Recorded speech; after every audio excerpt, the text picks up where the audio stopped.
I had the opportunity to speak to the Pulitzer Prize-winning photojournalist David Swanson about his new podcast called Just a Photographer.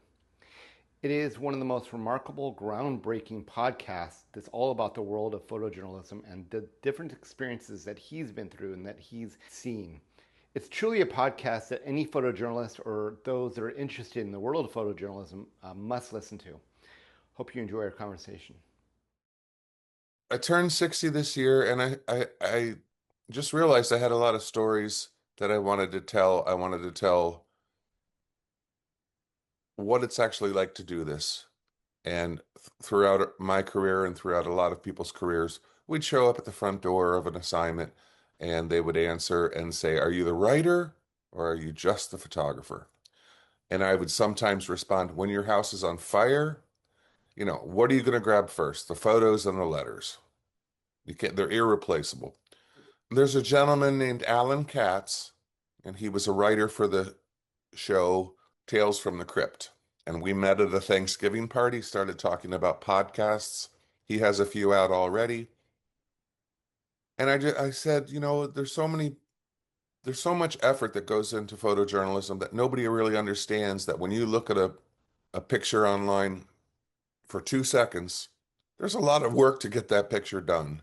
I just want people to understand how much work goes into getting a picture, and the gravel you've stared at on the ground in front of a courthouse to get somebody coming out, uh, the smells, the fear, the anxiety, the pressure, that there's just a lot more work than appears to be.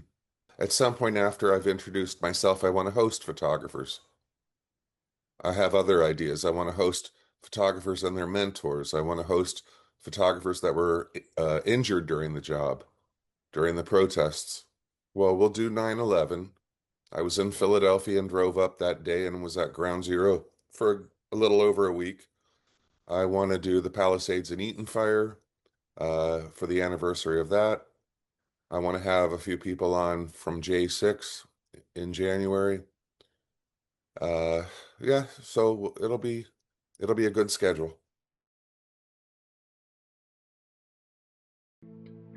On one hand, I wish I could unsee some of the terrible things I've seen, the very worst things that human beings can do to each other. On the other, as hard as many of these things were to cover and see, I'm glad I was there to cover them.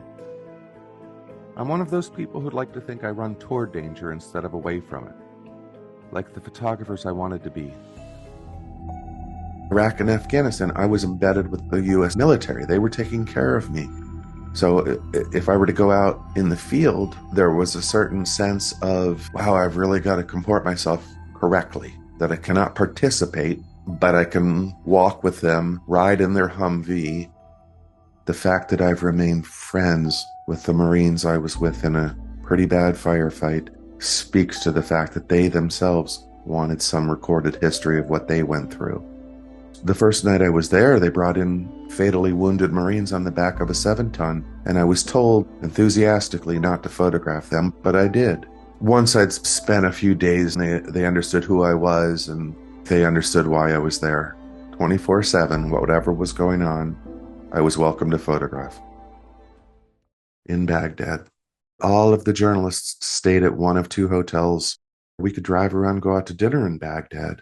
It wasn't until February of 2004, something turned where we could once go out to dinner and go to the hookah bars, go for drives, and walk around Sadr City.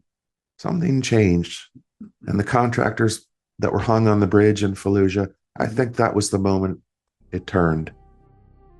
On March 31st in 2004, in Fallujah, a mob of extremists ambushed and killed 4 Americans, all of them civilian contractors for a company called Blackwater.